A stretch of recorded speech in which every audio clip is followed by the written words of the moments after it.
I have some training partners that I don't get along with, and it's starting to affect my training. Do you have any advice for that?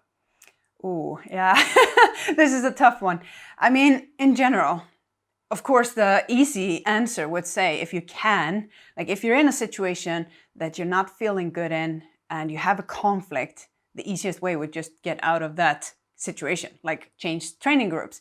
But of course, that's not always possible. And it depends. Like, I would say the conflict needs to be pretty bad for you to do that, to up and just move. And maybe you don't want to do that because you like the coach.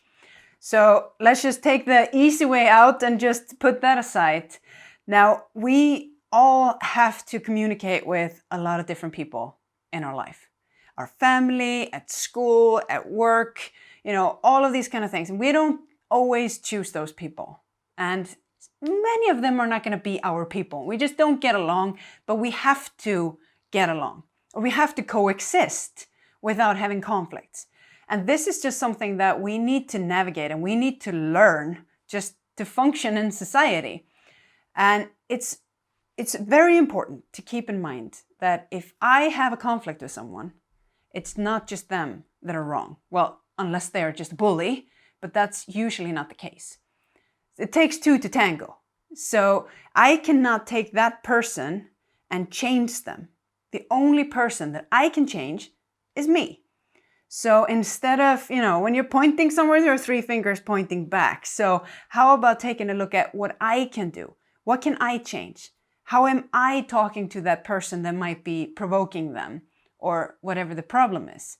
So if you change how you behave, that could then in turn change how they behave. Because it's just a simple fact. If you're nice to people, it's very difficult to be mean to someone who's nice to you. So if you start being nicer to them, they might start being nice to you. But then the easy thing to do is just minimize communication until that happens. I mean, you don't have to talk to them all the time. You don't have to be rude, but you don't have to be chatting with them all the time either. Just be nice and try not to be around them too much if they're affecting you too badly. This is just simply something that we need to learn in life. And then just focus on yourself. Focus on what you are doing and try to not think too much about what they're saying to you or what they are doing.